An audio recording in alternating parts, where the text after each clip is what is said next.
Donc là maintenant, l'objectif en fait, c'est de devenir une source d'énergie positive. Tu vas passer de receveur à donneur. Pourquoi? Parce que le créateur est abondant. Le créateur donne. Donc toi aussi, il faut que tu sois dans l'énergie en fait de la lumière divine. La lumière divine, elle donne. Elle n'est pas là en mode conscience de pénurie. Les consciences de pénurie, ce sont des personnes qui sont des preneurs, ce qu'on appelle preneurs. Ils cherchent juste à recevoir, sans rien donner en retour. Tandis que les consciences d'abondance, ce sont des personnes qui donnent en fait. Et les femmes confondent donner, d'accord, donner réellement avec le cœur, et donner parce qu'on attend quelque chose en retour. Non.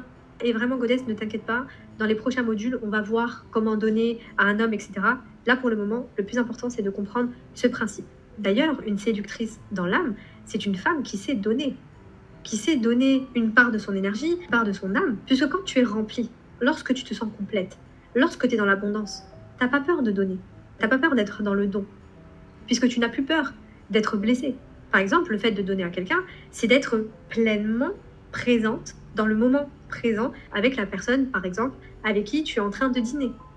Lorsque tu es vraiment présente, tu n'es pas dans ta tête, ton mental à réfléchir à je ne sais quoi, mais tu es là en fait, vraiment tu es connecté à ton cœur, tu lui donnes ton énergie. Ça, c'est donner, ok? Donc forcément, Goddess, lorsqu'on est dans le don, et encore une fois, hein, attention, je ne dis pas qu'il faut donner de l'argent à n'importe qui, donner son énergie comme ça à n'importe qui, non. Commence par te donner, mais n'oublie pas aussi de faire en sorte en fait d'être dans le don, mais sans attendre un retour. À partir du moment où tu donnes, tu te dis ok, je donne, parce que peut-être le créateur passe à travers moi pour donner à cette personne qui a peut-être fait une prière. Ça me fait penser à une copine à moi, je ne sais pas si j'ai raconté cette story time, mais elle avait des problèmes d'argent, donc elle faisait des prières, s'il te plaît mon Seigneur, est-ce que tu peux m'aider, etc. Et en fait, à un moment donné, moi j'ai décidé de lui donner. Et je ne vais pas donner parce que je me disais, que je me sentais forcée de l'aider. Non, je me suis dit, attends, elle a besoin d'aide, ok, je vais lui donner, j'ai de quoi l'aider. Certes, je ne vais pas lui régler tout son problème, mais je lui donne. Et en fait, elle a eu du mal à recevoir la somme que je lui ai donnée, puisqu'elle s'est dit, attends, il faut que je lui rende, là pour le moment, j'ai pas forcément de quoi lui rendre, etc.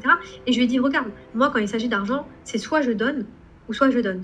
C'est très rare que je prête de l'argent. Moi, je préfère donner, si je peux, hein, à la hauteur de ce que je peux, plutôt que de prêter et après ça crée en fait des tensions. Non, tiens, voilà, je te donne, t'en as besoin. Et vraiment, Goddess, elle a eu du mal à accepter cette somme d'argent. Et à un moment donné, je lui ai dit, non mais attends, depuis 4 jours, tu fais des prières que Dieu t'aide. À un moment donné, si ça se trouve, il est juste passé à travers moi pour répondre à ta prière. Prends-les et dis merci au Seigneur, puis c'est tout en fait. Faut arrêter d'être dans ces trucs. Non, non en fait. À un moment donné, faut apprendre à recevoir. Et justement, le fait d'apprendre à recevoir, c'est aussi donner.